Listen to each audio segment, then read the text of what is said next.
You, John Fitzgerald Kennedy, do solemnly swear.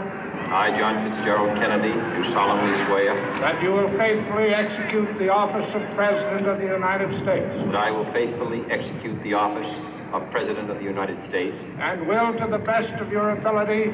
And will, to the best of my ability. Preserve, protect, and defend the Constitution of the United States. Preserve, protect, and defend the Constitution of the United States. So help you God. So help me God.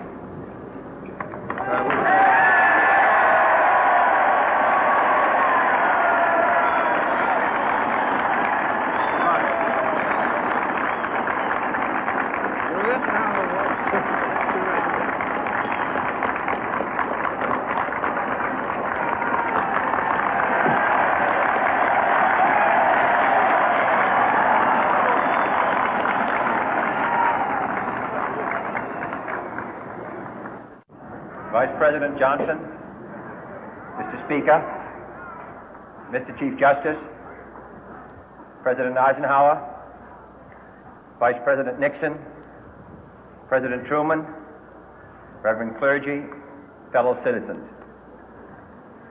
We observe today not a victory of party, but a celebration of freedom, symbolizing an end as well as a beginning, signifying renewal as well as change.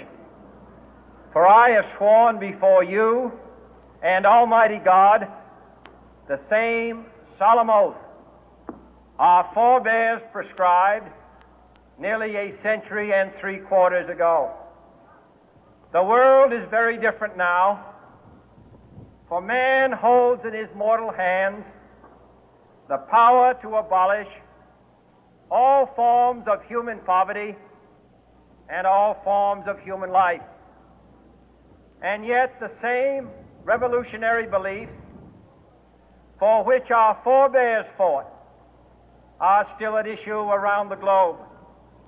The belief that the rights of man come not from the generosity of the state, but from the hand of God. We dare not forget today that we are the heirs of that first revolution. Let the word go forth from this time and place to friend and foe alike that the torch has been passed to a new generation of Americans born in this century, tempered by war, disciplined by a hard and bitter peace, proud of our ancient heritage, and unwilling to witness or permit the slow undoing of those human rights to which this nation has always been committed and to which we are committed today at home and around the world.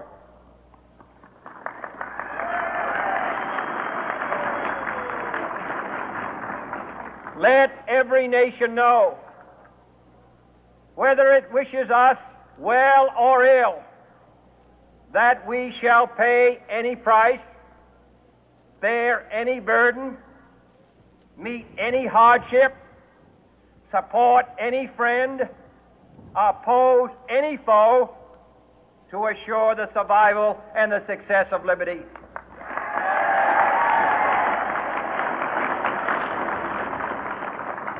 This much we pledge and more. To those old allies whose cultural and spiritual origins we share, we pledge the loyalty of faithful friends. United, there is little we cannot do in a host of cooperative ventures. Divided, there is little we can do, for we dare not meet a powerful challenge at odds and split asunder.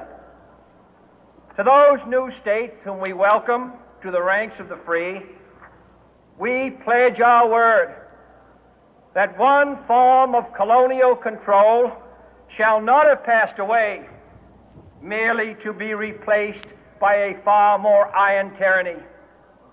We shall not always expect to find them supporting our view, but we shall always hope to find them strongly supporting their own freedom, and to remember that in the past, those who foolishly sought power by riding the back of the tiger ended up inside.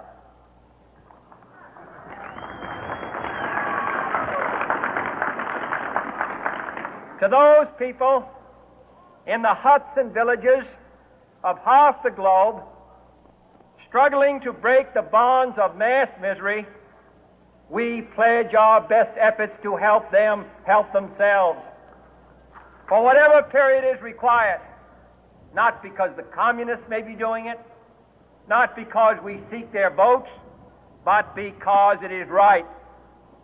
If a free society cannot help the many who are poor, it cannot save the few who are rich.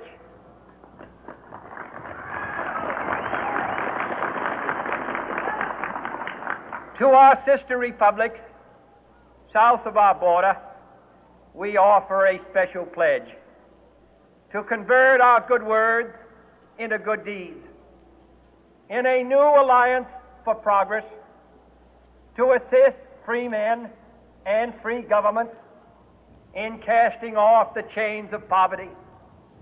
But this peaceful revolution of hope cannot become the prey of hostile powers.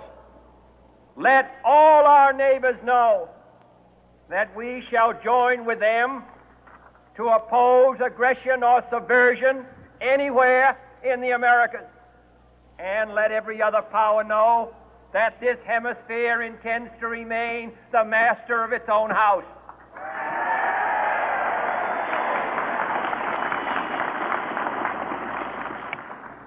To that World Assembly of Sovereign States, the United Nations, our last best hope, in an age where the instruments of war have far outpaced the instruments of peace, we renew our pledge of support to prevent it from becoming merely a forum for invective, to strengthen its shield of the new and the weak, and to enlarge the area in which its writ may run.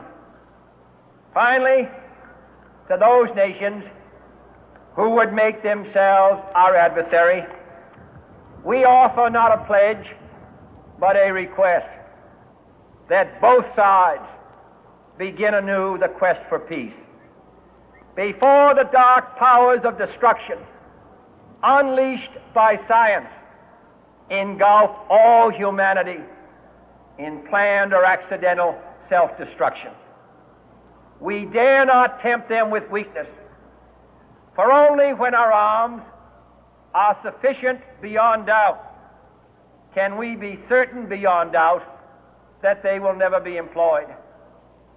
But neither can two great and powerful groups of nations take comfort from our present course, both sides overburdened by the cost of modern weapons, both rightly alarmed by the steady spread of the deadly atom, yet both racing to alter that uncertain balance of terror that stays the hand of mankind's final war. So let us begin anew, remembering on both sides that civility is not a sign of weakness, and sincerity is always subject to proof. Let us never negotiate out of fear, but let us never fear to negotiate.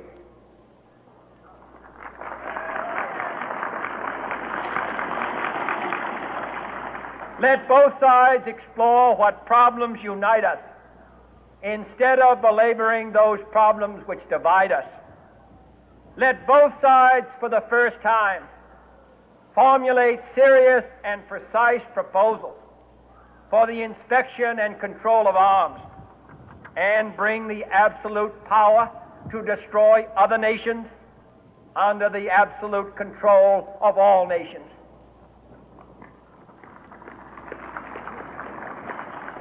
Let both sides seek to invoke the wonders of science instead of its terrors. Together, let us explore the stars, conquer the deserts, eradicate disease, tap the ocean depth, and encourage the arts and commerce. Let both sides unite to heed in all corners of the earth the command of Isaiah to undo the heavy burden and let the oppressed go free.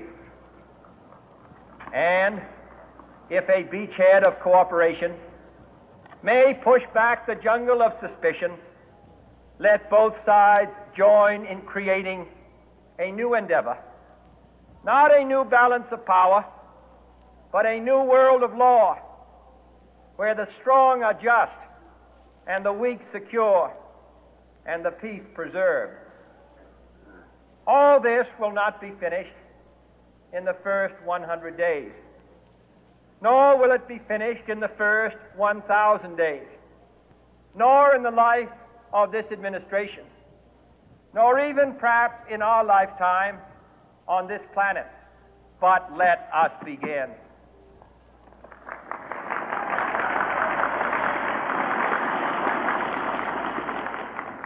In your hands, my fellow citizens, more than mine, will rest the final success or failure of our course. Since this country was founded, each generation of Americans has been summoned to give testimony to its national loyalty. The graves of young Americans who answered the call to service surround the globe. Now the trumpet summons us again, not as a call to bear arms, though arms we need, not as a call to battle, though in battle we are, but a call to bear the burden of a long twilight struggle, year in and year out, rejoicing in hope, patient in tribulation, a struggle against the common enemies of man, tyranny, poverty, disease, and war itself. Can we forge against these enemies a grand and global alliance, north and south, east and west, that can assure a more fruitful life for all mankind?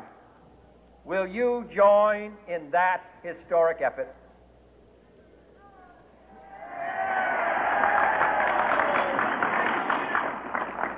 In the long history of the world, only a few generations have been granted the role of defending freedom in its hour of maximum danger. I do not